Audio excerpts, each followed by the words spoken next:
Welcome to SuperTalk, the podcast that scratches your superhero itch. Just two suburban dads nerding out over superhero stuff on the small screen and the big. Buckle up, people. Enjoy the ride.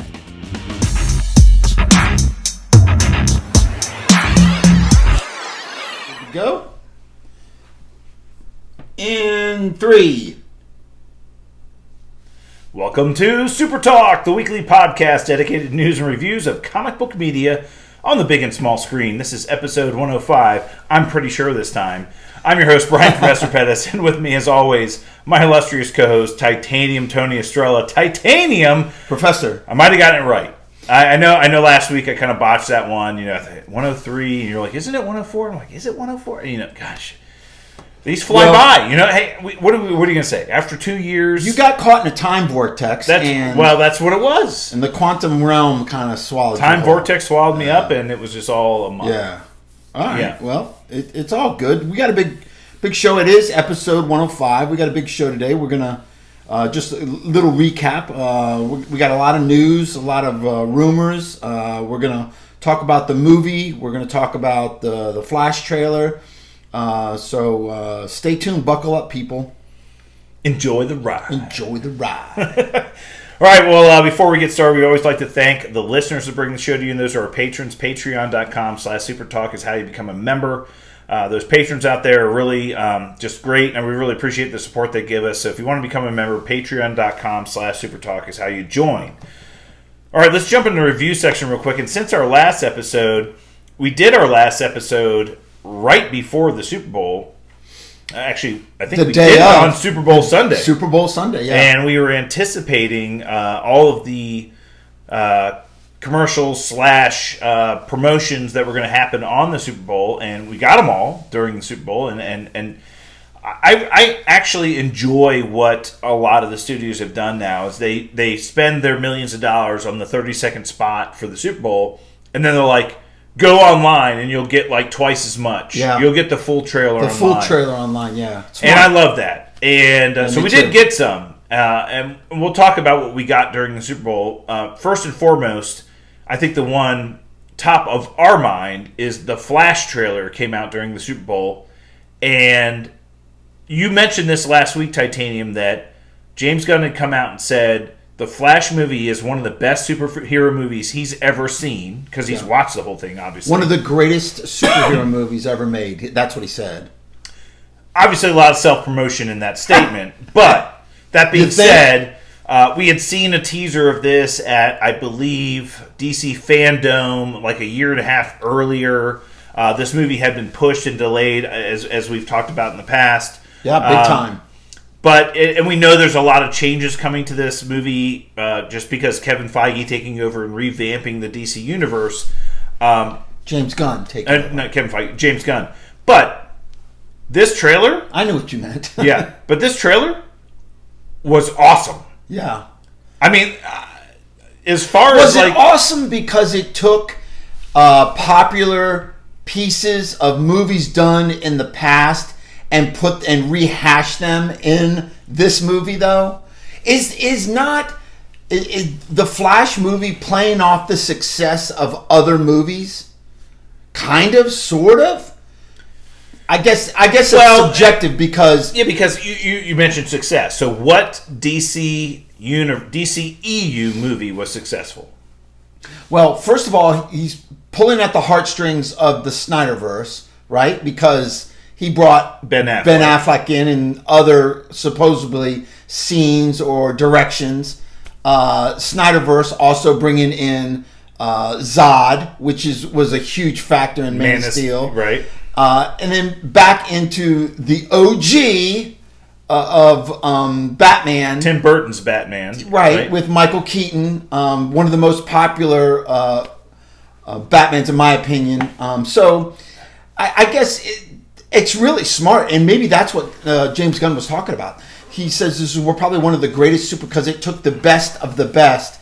Not really the best because, so apparently no Christian Bale, but and put those together in the Flashpoint. From what we know, but there's no saying that we won't see Christian Bale. Absolutely not. I mean, look, James Gunn is no stranger to this process. He's no stranger to the marketing engine behind comic book media. He knows how to do this, and they're going to hold back on some things that of course they're going to let the internet just kind of go crazy at what might happen. But what we saw in the trailer was just fantastic. Not only did we see the Flash interacting directly, as you mentioned, with Ben Affleck's version of Batman, talking to him about, he's saying, I could go back in time and fix everything. And Ben Affleck's like, you could also screw everything up. And we saw lots of scenes with Ben Affleck in his version of Batman on a motorcycle with 2 wheels in the front. And he's wearing the gray and blue uniform with a utility belt. It was awesome. Yeah. And then we got to see Michael Keaton's version of Batman. Yep. And it looks like they are significantly drawing from the Flashpoint comic book storyline, without question. Yeah. In that comic book storyline, and the one thing they're not doing, well, at least from what we can tell from the trailer, in that comic book storyline, Atlantis is at war with Themyscira, right? And the Amazonians are fighting against the Atlanteans, and there's this big war. That's no not indication happening. of that. No indication of that happening. But definitely, you see, there's a scene that I think where he travels back in time, or travels to another type of universe where he meets up with himself.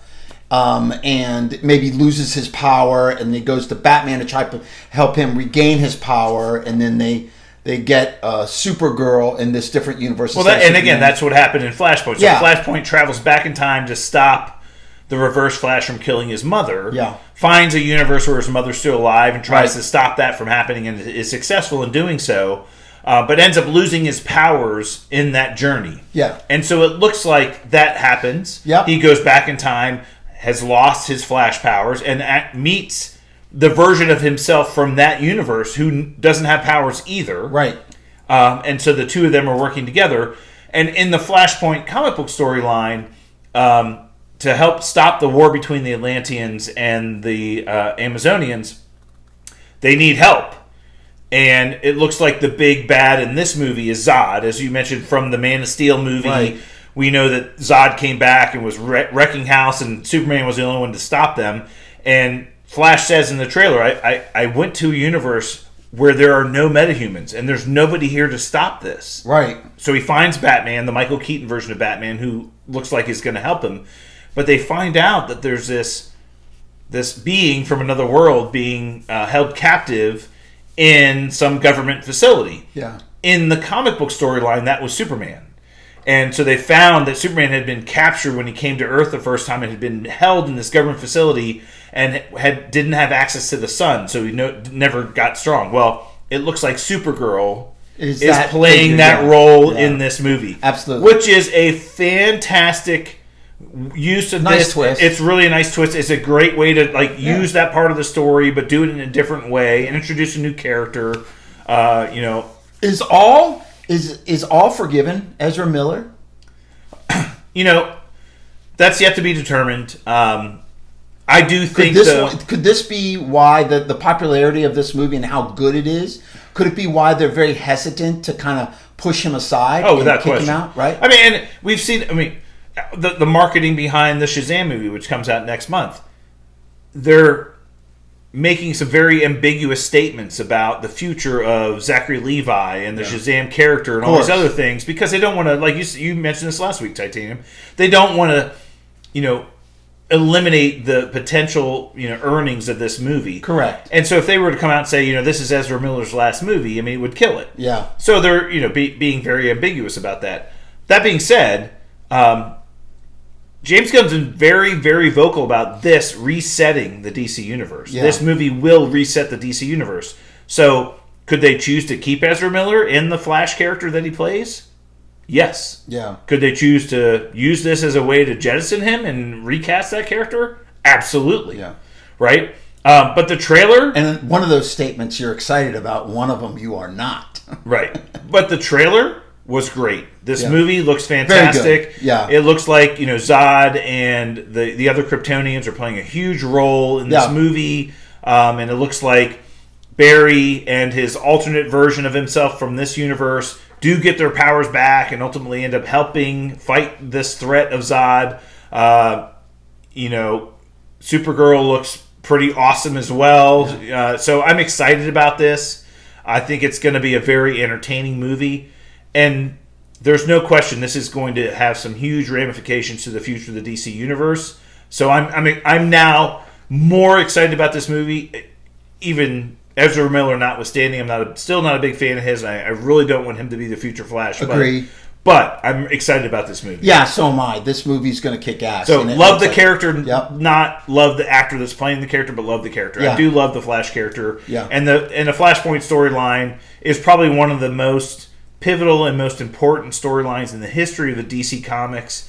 And I'm glad they're using it, and it really is a great way for them to kind of just hit the reset button. Absolutely. Yeah. Speaking of trailers, we got another Guardians of the Galaxy Volume 3 trailer. Much darker trailer this time, right? A lot darker, not as fun and fluffy for sure.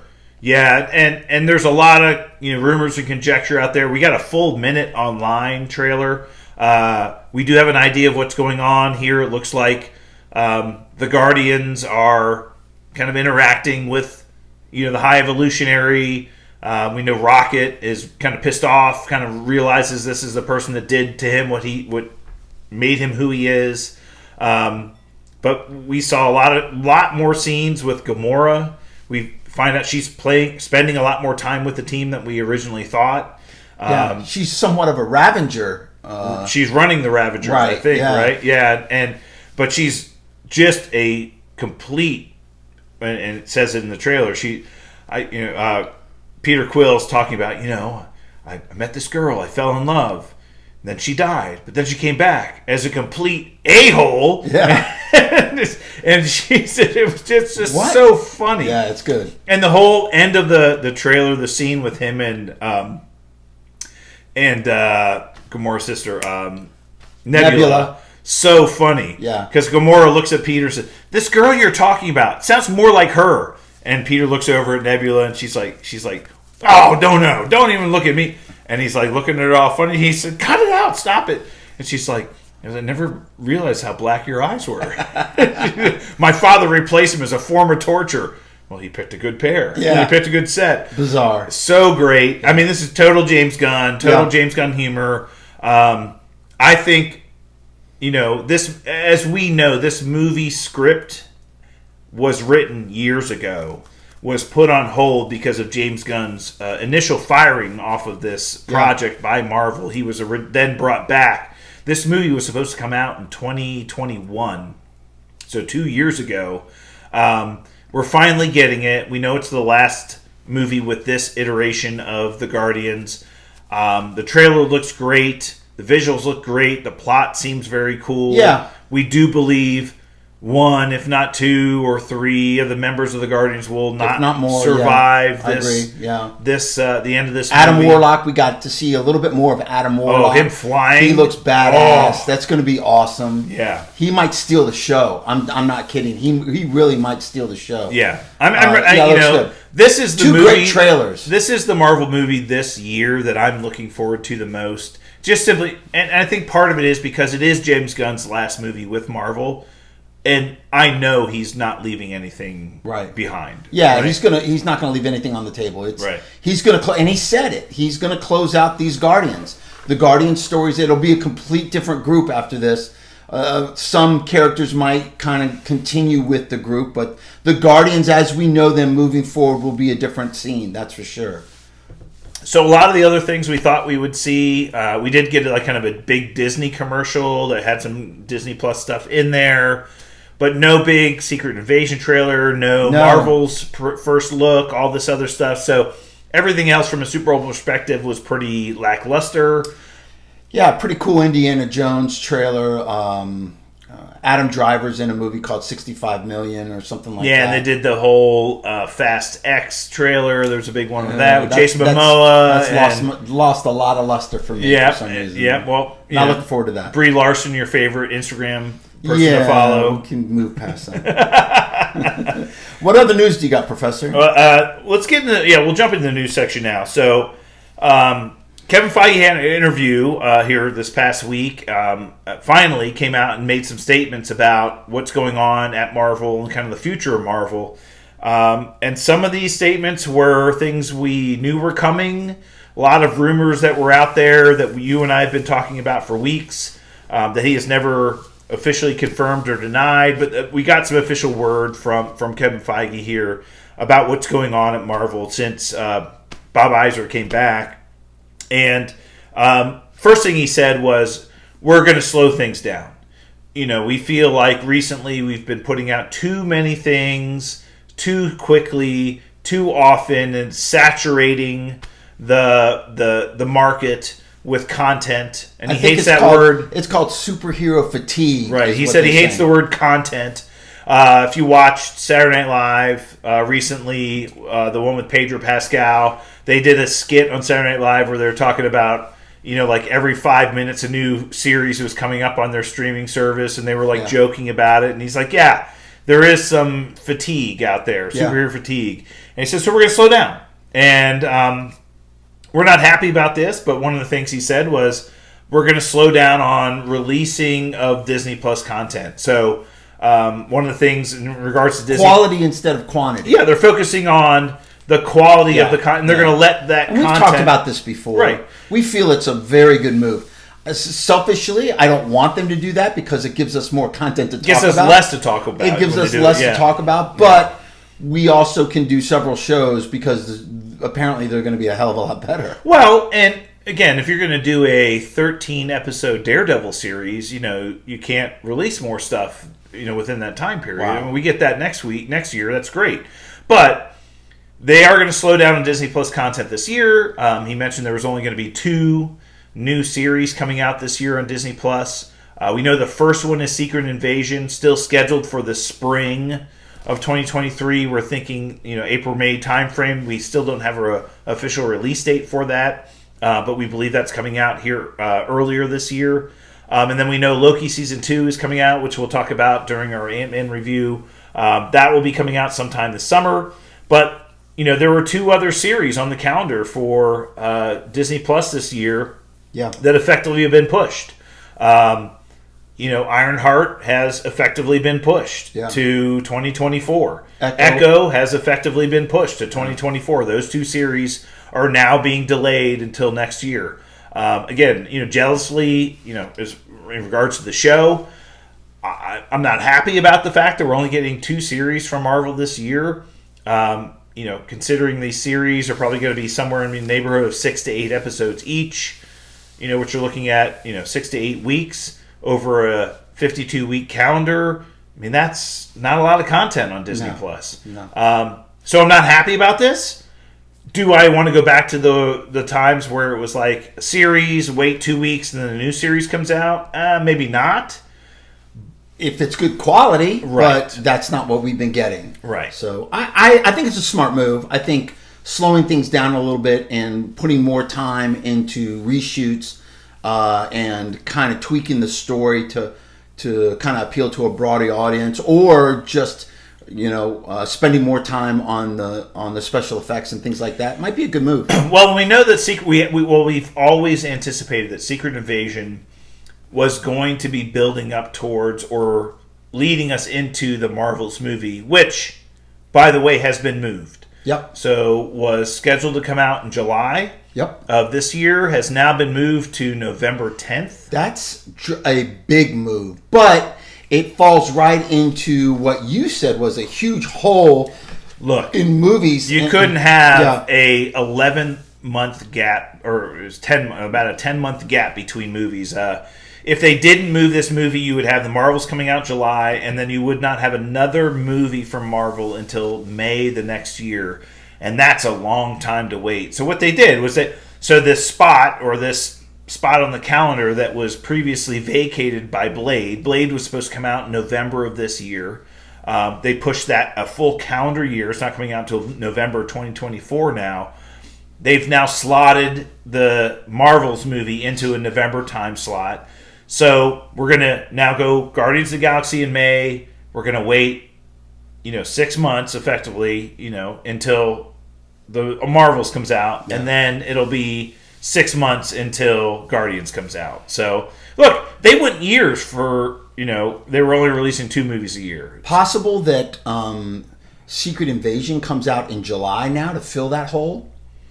Instead of spring, push it back? It's possible they push it a little bit more. I would say they would probably... Yeah, that's a good point, Titanium. Would they really want Secret Invasion to take away some of the thunder from Guardians, the Guardians movie? Probably not. Yeah, they may push it to July, which means that Loki then comes out and here's my thinking. I think that because Guardians comes out early May. Not late. It's not Memorial Day weekend. It's early. It's like May 6th, mm-hmm. right? I think they're going to release Secret Invasion late May, like Memorial Day weekend, mm-hmm. and have that run all the way through the end of July. Okay. So that's what they'll do. And then we'll have a 2-month gap.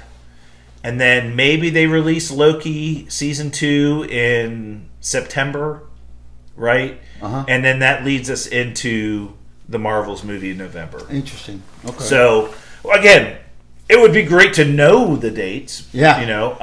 They're not giving those up. They're not giving. And again, the earliest we'll probably hear them now is Comic-Con, which is in July. You still waiting on your ticket? Yeah. Yeah. Right. Yeah. But yeah, we tried. We gave it the old college try. We tried to get in there, didn't we? We did.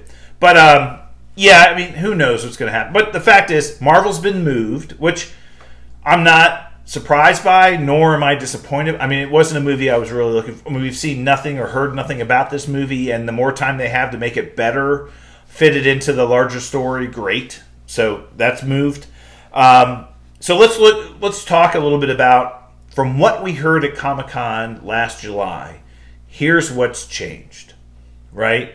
So Comic-Con last July, the first 2 movies that are coming out this year are not changing. Antman and the Wasp Quantumania and Guardians of the Galaxy Volume 3 still on schedule as scheduled. Now, Marvel's has been moved. So that's changed, right? Blade was coming out in November. That has moved an entire calendar year. Yeah. So that was announced last Comic-Con last July. It's now moved an entire calendar year. We know everything that's going on with the plot and the script and new writers, new directors, everything. It's a right? shit show. Right.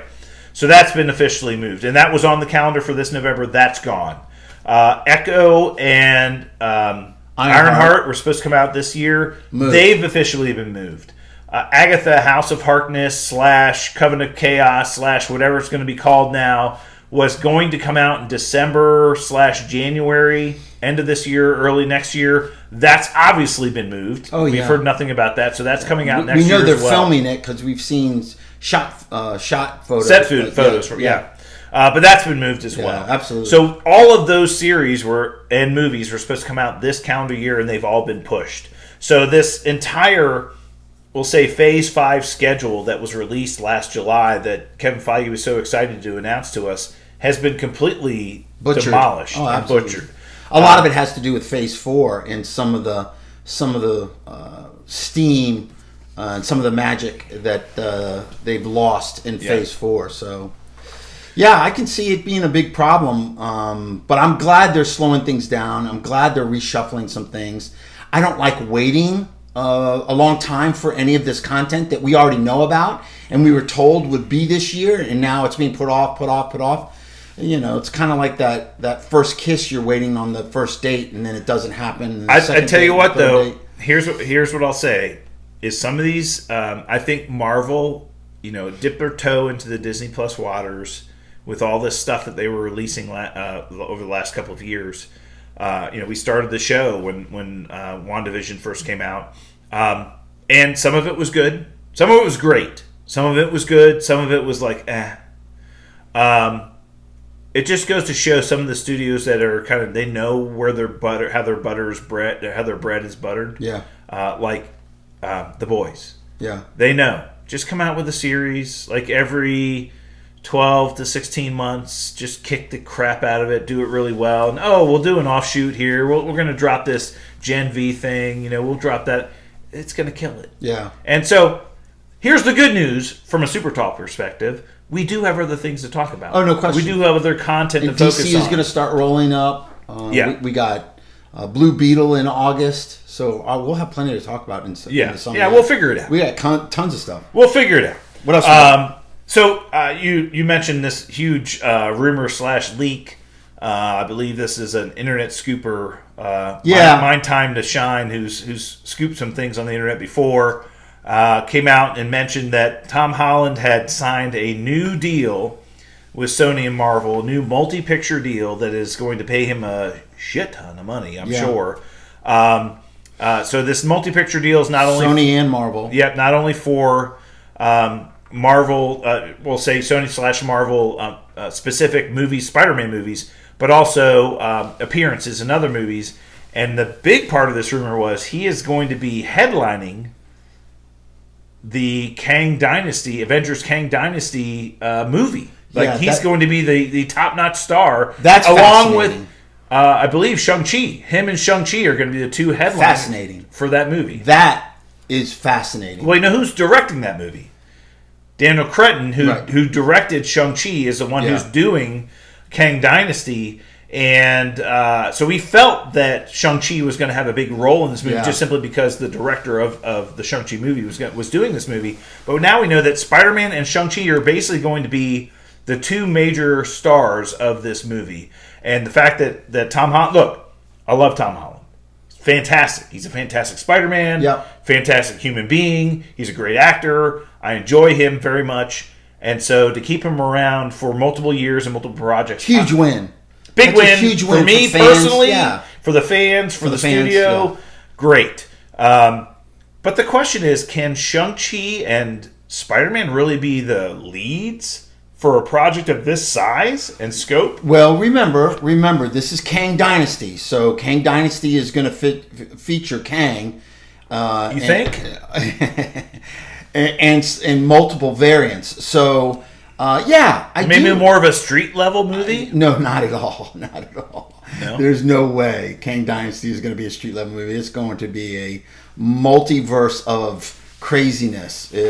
So I think that's good. Yeah, they got to get back to their most popular characters and bring them back. Enough of this, and no offense, but enough of this Werewolf by Night, Miss Marvel, She-Hulk.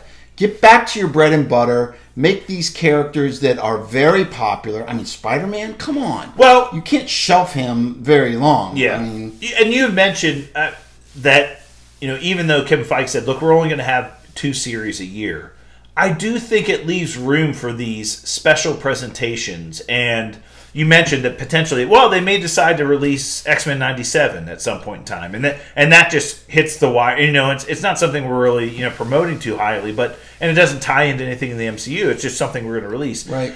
And they've been talking about these other special presentations, the Nova special presentation, the Wonder Man special presentation. I hear Nova now is going to be a series, not a special presentation. Potentially. But we know Wonder Man may be a special. We know the Silver Surfer may be a special presentation. We hear that there may be a Galactus / Silver Surfer special presentation. Yeah.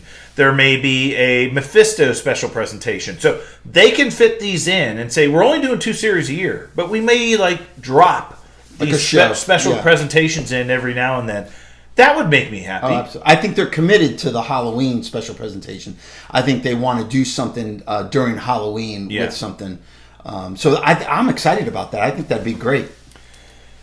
All right. Well, that's cool. I mean, I'm glad for Tom Holland. And again, this is a rumor. It's a leak. And there's no supposedly official announcement from Marvel or Sony or anybody. This is done in secret, but I'm sure there will be at some point in time.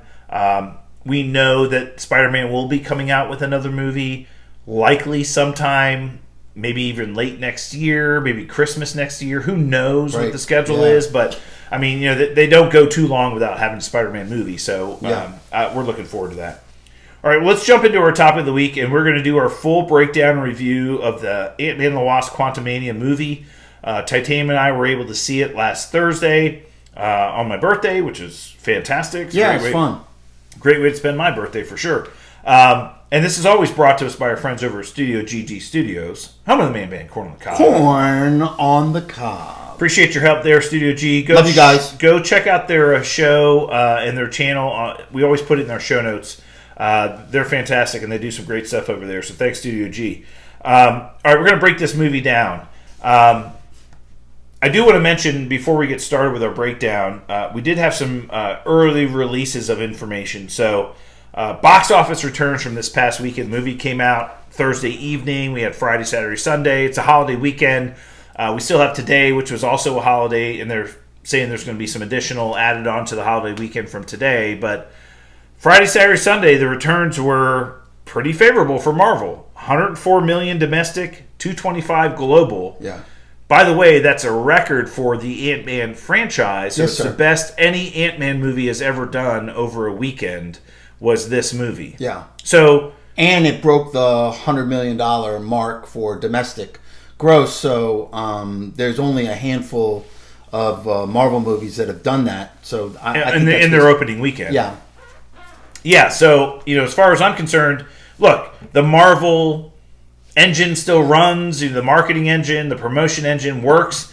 You and I mentioned, when you mentioned the numbers to me, I was like, well, look, there's nothing else out right now. Yeah. Like, what movie are you going to go see instead of this one? I mean, you're going to go see Magic Mike 3? Sure. There's really nothing else in the theaters right now that's going to draw people. This movie is what you would go see if you want to get out of the house and go see a movie.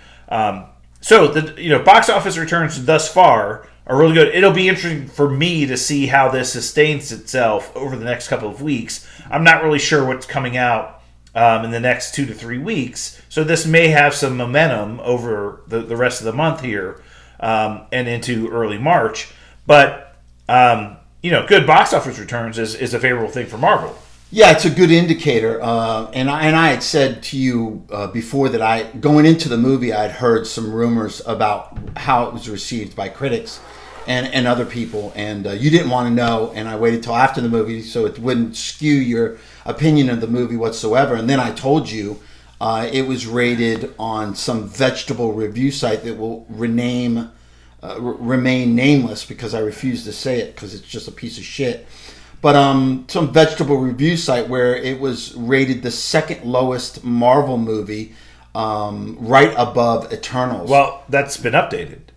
So after the weekend, it is now tied for the second lowest rated movie on the critics score. On the critics score, yeah. 47% rotten. Yeah. Tied with Eternals for the lowest critics score of any Marvel movie ever. The critics have Miss Marvel as 100% certified. But that's not a movie. I get it, but that's where their head's at, okay? And they had Thor: Love and Thunder up there too at 83%. So I don't. if we followed what the critics said, we would never go see shows that we liked. So I don't believe the critics. Now the audience score for this movie is about right. It's about right. It's in the 80s. So I think it's about right. High 80s, mid 80s, kind of fluctuating as reviews come in. But yeah, the critics, I think, got this one wrong as far as my opinion is concerned. I'm going to disagree with you. I know you are. I think I know how you feel about this, but this is probably the one time where we are in absolute opposite ends of the spectrum. Yeah, so why don't you give me your overall impression of the movie? I'm not going to say it was fun because I thought Thor: Love and Thunder was fun. It's fine. I thought Thor: Love and Thunder was fun, even though it was a train wreck and absolutely horrific. I think this movie was a lot better than people made it out to be. It had some bad things that I didn't like, but it also had some really good things that I really enjoyed. And, for me, a movie where I don't get up and go to the bathroom 3 or 4 times means it's a pretty good movie. So it held my attention pretty much throughout it. I thought some of the performances were off the charts and really good. I thought some of the performances were dialed in and horrific. I liked the introduction of Nathaniel Richards, Kang, the Conqueror. I like that. I thought they did a really good job. I thought the story was kind of a little weird at times, and it's definitely a weird and different movie more so than any other Marvel movie. I mean, they're basically in the quantum realm almost literally 90% of the movie, and the visual effects were better than what the trailer led them to believe.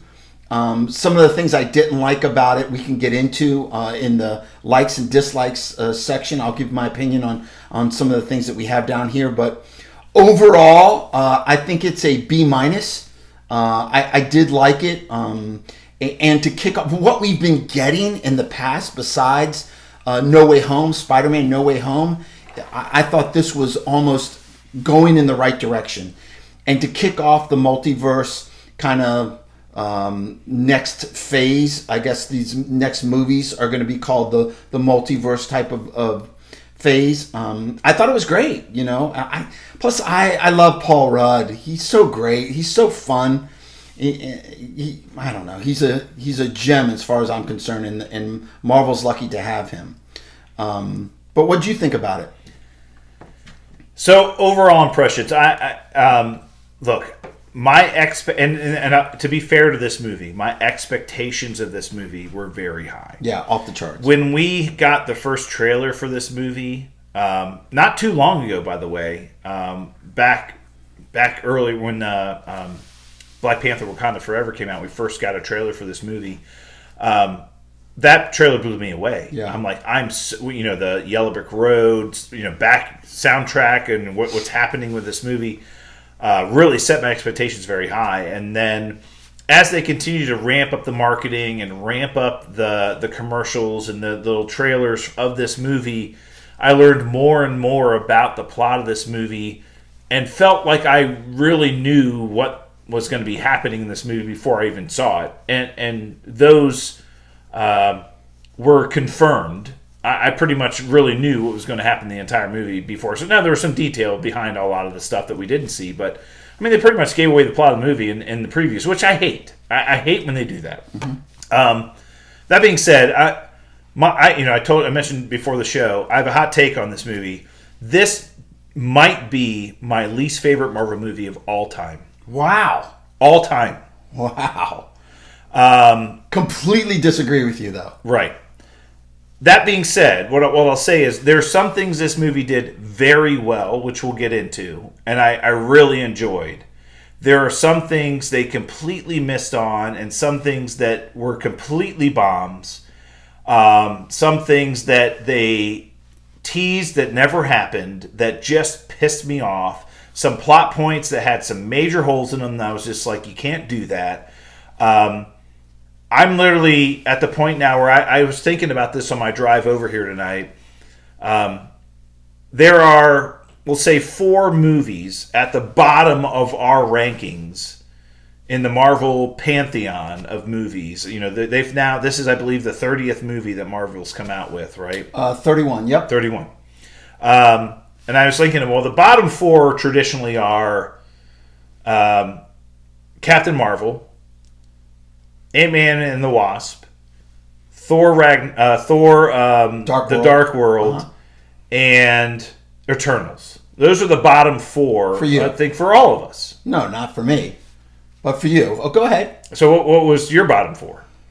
My bottom 4 is Thor, the Dark World. I don't think Eternals is down there. I'd have to check. I can't remember. I'm just...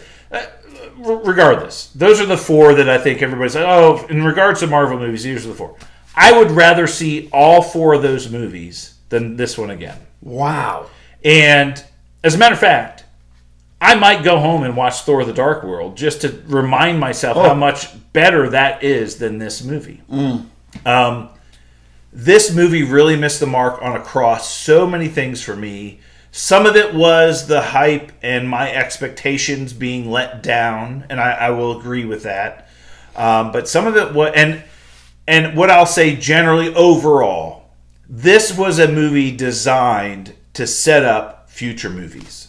Yes. It was not a self-contained project. If you were just to take this movie and say, just watch this and were you entertained, I would have a very different opinion than I'm saying, well, how does this fit into what Marvel's got going on over the next 2 years? Yeah. And I think one of the things it did very well was establish Jonathan Majors as a superstar and a great actor and somebody who can play multiple iterations of a very evil, demonic character villain who's going to be permeating itself through the Marvel Universe for the next 2 years. Or they did 3 or 4, yeah. Great job with that. And that's one of the things I enjoyed about the movie. But the rest of the movie, I was underwhelmed. Some of the acting was horrible. The plot was lackluster at times. It wasn't an Ant-Man movie for me. I mean, the other two Ant-Man movies were better movies, Ant-Man movies, than this one was. Because they really didn't focus on the Ant-Man version. Like, what does Ant-Man do well? Yeah. I mean, he shrunk and grew a few times in the movie, and it was like, wait, how's he supposed to be doing that in the quantum realm when you're atomized microscopically? And there's just certain things about it. It's like, this is just weird. So again, my hot take is there were parts of this, and again, big picture parts of this especially, that I really enjoyed. But the movie itself, I was so disappointed, so underwhelmed, and this might be one of the worst movies that Marvel's ever come out with. That being said, it's still a 6 out of 10. And I talked to my son about it. How'd you like it? I was like, it was good. It was like a 6 out of 10. I mean, even the worst Marvel movie is still a 6 out of 10. That says a lot, right? I disagree with that, but Thor: The Dark World was not a 6 out of 10. You go back and watch that movie. There's parts of that movie that are pretty good. Cringeworthy, but interesting. Yes, it wasn't amazing for me either, but it definitely was good. Again, a B- for me. I think it was.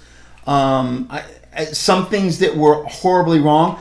Everybody's gushing over Kang and Majors and his performance. I thought that was good. It wasn't like Oscar worthy that a lot of people are saying. I thought it was good. I thought that Paul Rudd did a great job, and I thought that and I agree with you. I love Janet Paul Van Rudd. Dyne was really the Wasp in this movie. It was Ant-Man and the Wasp, but the Wasp wasn't Hope Van Dyne. It was Janet Van Dyne was the Wasp. She never wore the costume. She never turned into the Wasp. No, but she is the OG Wasp. I really liked her performance. I liked Paul Rudd's performance in this. I thought it was funny. I thought it was just the right amount of humor. I thought the special effects were great. What I didn't like about it was... Well, let's talk about the things we liked first. Okay. Because I think it's important to kind of set aside what we enjoyed about it and what we didn't. We talked about Jonathan Majors and the establishment of Kang, the villain. You want to know what my favorite part about this whole movie was? That was off the charts. Like, my favorite part about this whole movie was Kang's suit. Yeah, his suit was brilliant. But we got the whole story of him being basically exiled into the quantum realm. Yeah. And that's how Janet met him. And they worked together to fix his... And that was a great story of he'd been exiled there. My name's Nathaniel Richards. I've been sent here. I don't know why. And the two of them worked together to kind of fix his ship, and they didn't. And then finally, she learns who he really is and what he's really trying to accomplish, and kind of like realize, oh my God, I've been helping this like mass murderer, this conqueror, this person who's out to like destroy multiple universes. I can't believe I do it. And I thought that part of the movie was fantastic. Yeah. Like that whole section was great, establishing who he is, what his motivations are, humanizes him a little bit. Like, hey, I'm just a scientist. I'm trying to, do great things. And he and Janet, like, kind of gelled. And they kind of got along. And they worked together. And again, I agree with you. I thought Janet and Michelle Pfeiffer's portrayal of Janet Van Dyne was fantastic in this movie. Yeah. And the history of what she did when she lived in the quantum realm for 30 years. And, where she was up to and how she survived. And I thought that was great. Yeah. So those were really good parts of this, right? I thought and I think this was a little predictable, but, in the beginning, before they got sucked into the quantum realm, we saw that Hank and Cassie had been working together, and she was leaning on him, and he was teaching her about the quantum realm and about Pym particles ants and about ants. And they had built this ant colony and had used technology to enhance the ants. And they were now using that technology to build this kind of more advanced ant colony. And that gets sucked into the quantum realm. And I'm like, we're going to see those ants again. Yeah. I know we're going to see those ants again. And the fact that we did, and their role in what ended up happening in the movie, I thought was not only apropos as far as the movie's concerned, because the ants played a huge role in the first movie and even the second movie, and and they're used to them, the symbiotic relationship they have with them, and the way that they communicate. That was great. Yeah, I thought that was really great, and we got to see them at the end of the movie, which was fantastic. I thought that was really done very well. Yeah, I agree with you. To bring them back and to have Hank actually controlling the ants or talking to the ants, I thought that was a neat twist. That was a cool part of the storyline. Absolutely. All right. Anything else you want to mention that you really enjoyed about the movie? I thought the special effects were great. I really liked that world building of the quantum realm. I thought Paul Rudd was fantastic. I thought Michelle Pfeiffer was fantastic. Jonathan Majors, I thought he was great. His suit was fire. I absolutely loved it. His Kang suit was brilliant. And the way... So comic book accurate. It was great. So cool. I really like that. And she realized that the moment that his ship powered up again, that he got his suit, and the minute that he got his suit, then he changed his whole persona. Well, he got his powers back. Yeah. He was basically unpowered. He's just an unpowered human. Yeah. And once he got his suit back, all of a sudden he had access to all this energy and these different kind of things that he could do. And she's like, oh, crap. The minute he got his suit back, he was like a badass again. Yeah, shit. So the suit is a lot. Yeah, the suit was awesome. It was probably my favorite part of the whole movie. Yes, very, very well done, for sure. I thought the humor was great. Again, it was a B- for me. It wasn't the worst Marvel movie in the lineup. It's probably ranked somewhere in the middle of those 31 films that Marvel has put out. But it's definitely not in the lower 5 for sure. All right, well, let's talk about the things that we didn't like about the movie. Okay. For me, one of the big misses and one of the things that really took away from this movie for me, I felt Catherine Newton as Cassie was a huge mistake. She absolutely dialed that performance in. It was, and I like her. I think she's a brilliant actress. Awful. Agree. 100%. She was terrible. Yeah. The actress they had playing Cassie in Endgame was a fairly unknown actress, but I think she kind of represented the character pretty well in that movie.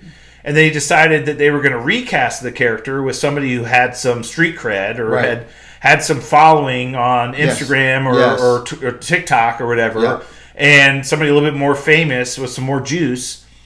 And Catherine Newton was horrible. Yeah. She was terrible. Yeah. The attitude in the beginning of the movie, establishing herself as this rebel and, looking out for the little guy. And, she was terrible. Yeah. I thought she was one of the reasons why I disliked this movie the most. And literally, you could have had anybody else playing that character. I thought she was terrible. And if the critics haven't panned her, they should, because she was horrible. And the fact that we might have to continue to watch her in the future in Young Avengers stuff and everything else, I'm like, are you kidding me? She was probably one of the worst parts of this movie. Interesting. That could be some of your psyche kicking in, knowing that we're going to get her in the future. Right? I'll one of the reasons why you and I are not really excited about the Marvels movie is because we know we're going to get Kamala Khan in that movie. Well, as an actress, I love her. I think she's a great little actress. But I'm just saying the character itself sucks. Yeah. Okay. Yeah. I agree with you though. Catherine Newton, horrible casting, dialed horrible portrayal of the character. The fact that that they had already taken an actress and play an older version of Cassie in Endgame and chose to recast the character for reasons I don't understand. I would have rather seen the other actors. Just more juice, more popularity, a younger person's appeal. You nailed it. But I asked Gabby. is this somebody that you, like your daughter, who is in the demographic that she's supposed to be speaking to? Yeah. I was like, what did you think of her? And she said, well, I don't really know her that well. I mean, she's in a couple of things, but like she really doesn't. Oh, she knows her, yeah. She's in a couple of series, but she didn't like her in this either. Right. Yeah. So that really disappointed me. One of the other things that disappointed me was there were a number of cameos, potential people that were showing up in this movie, potential tie-ins to other Marvel movies. Every single one of them didn't come true. None of them were even like the ones that were teased. The fact that, wow, those rings that are circulating in this place that Scott's like really small, and they look like the 10 rings of Shang-Chi. Or the writings and the alphabet of the Eternals. It looks like the Eternals. Yeah. Didn't pay that off at all. No. Didn't pay either of those. No. Maybe we think, oh, there's this guy. He's playing this actor called Quaz. Oh, maybe it's Quasar. No, it's just some guy called Quaz who could read minds.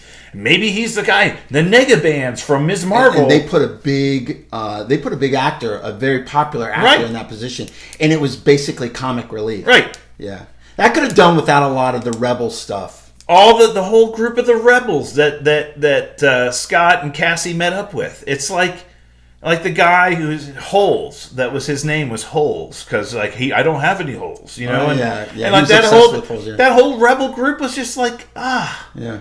Like the barbarian chick that was like, the leader of the rebels. I mean, that whole group was terrible. Yeah. Terrible. I didn't mind the group. I thought she was a smoke terrible. show. The queen, the banished queen of... right. But my point is that they... Like, literally, you saw this when Fandango interviewed the entire cast. Hey, I know you can't tell us anything, but if you were to, like, rank the cameos in the movie on a scale from 1 to 10... How would you rank it? And the audience is going to react to the cameos. And, Paul Rudd's like, well, I mean, I can't say anything, but, I mean, it's got to be like a 10. What cameos were in this movie? None. Give me a cameo. None. The only thing I would classify as a quote-unquote, there's 2 quote-unquote cameos in this movie, right? Bill we had Murray. Agent Wu. Yeah. Was there for literally like 10 seconds Yeah. in a lunch scene when he had lunch with Scott. That was great. Right? And we had Bill Murray, who we knew was in the movie already, and I wouldn't call that a cameo. We knew he was playing a character. What other cameos were in this movie? I thought he was going to play a bigger role in the movie, too. It was like another comic relief, minute long, I liked scene. his character, though. I thought that was kind of cool. Well, we found he out had a relationship. Somebody had a relationship, some kind of relationship with Janet when she lived there. And found out that he aligned himself with Kang and betrayed them all. And then, that happened. But that was literally like 5 minutes. Yeah. He was in the movie. But again, what other cameos were you like, oh my God, that was off the charts? None. No. 0. So again, a lot of the hype, a lot of the... And again, we do this to ourselves. The internet does this, and all these scoopsters do this. Those look like the 10 rings that are circulating around the orb down there. Oh, maybe the Negabands, that the one bangle that Ms. Marvel's wearing, the other one's going to be down there. They're going to have to join themselves. The 10 rings could still come into play later on, but not in this movie. No. It's celestial writing on the rings. Yeah. I mean, none of it was paid off. Yeah. 0. None. Yeah. So not that pissed movie. me off. Yeah, okay. MODOK. So you and I were so excited about MODOK, the fact that MODOK was in this movie, the fact that they were bringing the MODOK character in the MCU, the fact that they were taking Darren Cross and saying 100% complete fail. Okay, he was all comic relief. That's all he was. He was just comic relief for the movie. They used him in a couple spots, to hunt down the guys, and then, Kang would put him in his place. He wouldn't be able to do anything anymore. And then eventually, at the end of the day, he becomes a good guy. He doesn't need to be a dick, and he can kind of help out, and he does, and he dies an Avenger. It was complete crap. Yeah. That entire character use was complete crap, and he's never going to be seen again. Ever. Yeah. Yeah. Well, to be honest, MODOK isn't probably an A-level character. I didn't say it was an A-level character, but what he could have been. But you wanted to see him in the future. What he could have been. Could have been. All right. And I didn't bother me. And I think the use of Darren Cross was valid. I mean, they could have explained. Yeah, no, it made sense the way what they did with the character in the movie was terrible. Yeah, you wanted to see him get out of the quantum realm. MODOK is a incredibly intelligent, evil, manipulative character in the comic books, and to use it as a and then when he takes his mask off, Scott, I knew we always were friends. It was just it was terrible. It was terrible, Titanium. It was terrible. The use of the character was terrible. As a comic book nerd, yes. It's terrible. And then, look, there's just a number of, minor, plot holes and gaps and things that, when they went down in Ant-Man the Wasp and rescued Janet, Hank goes down and shrinks down in his little ship and gets down to the part and ends up finding her. Oh, my God, I found her. I've located her. And she's walking around in this little costume, and she's speaking to little beings, we are no threat. We are no threat. We just want to bypass. And all this other stuff. And it's that has nothing to do with any of this movie. We never saw any of this world. Never saw any of the people she interacted with. We found her by herself, living down in this world. And now all of a sudden, we find out there's, thousands of beings that are living down there. Well, we saw a city in the background. Okay. So, that part of it. And this is a subatomic universe. We know that Scott made his way down here accidentally the first time, right? When he shrunk himself microscopically, right. Was able to come back by messing with the dial on his suit. And so we know to get to the quantum realm, you have to get microscopic, atomize yourself to subatomic level, right? And so that's how they got down there. How Kang and MODOK sucked them down there they made them all microscopic.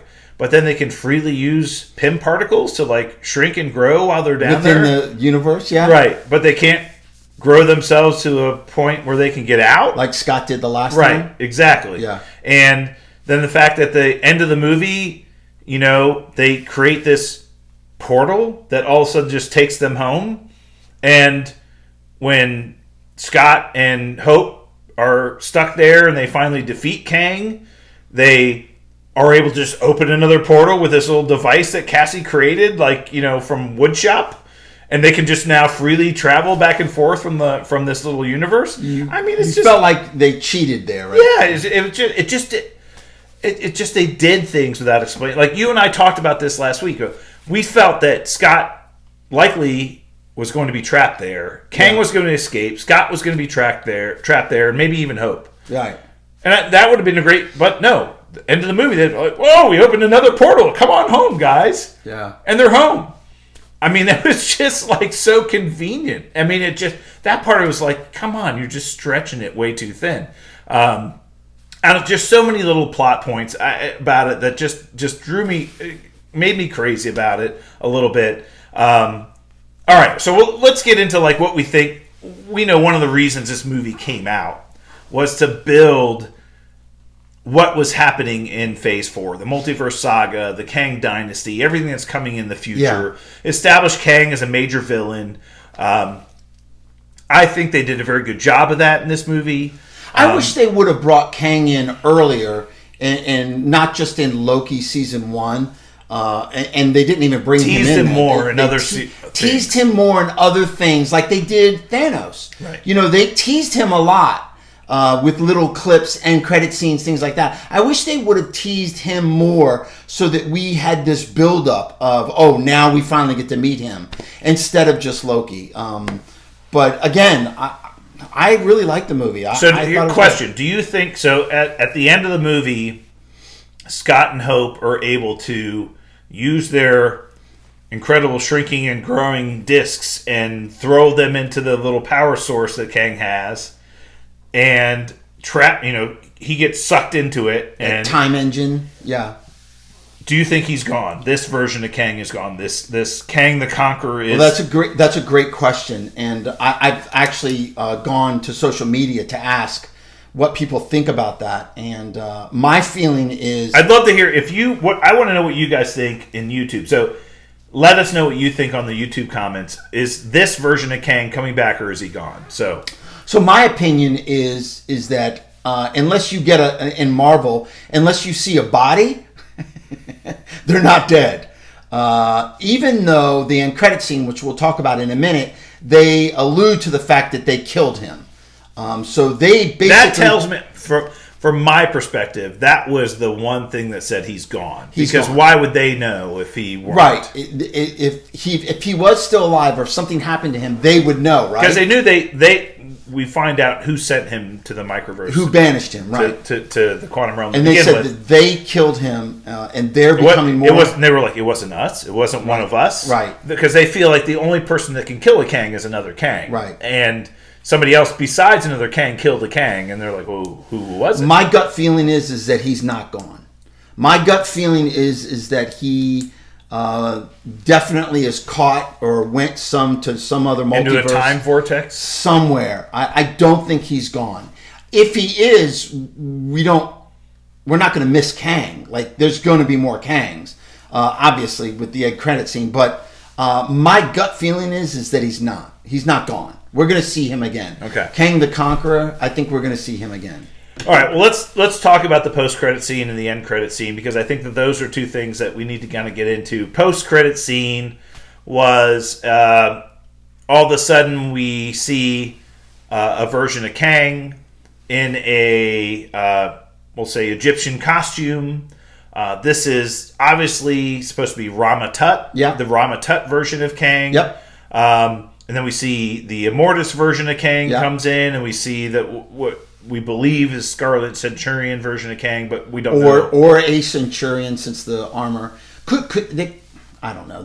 Somebody said it might be Iron Lad, but no, it's too old for Iron Lad. Iron Lad's young. Yeah, he's a teenager. And probably Scarlet Centurion, but he's not red, so that was kind of weird too. Yeah. But anyway, 3 different versions of Kang. They're talking about that they know that this version of Kang, the Conqueror, had been killed by somebody other than them. And then they're like having this big major council. There's this huge amphitheater where all these versions of Kang are kind of teleporting in, and they're going to meet together. And so this is the Council of Kangs. And they're teleporting in the same way that Mr. Fantastic did in Multiverse of Madness, which was kind of cool. But we see thousands of versions of Kang in this Coliseum or whatever, and they're all together. Like, it's time for us to establish our dominance or whatever.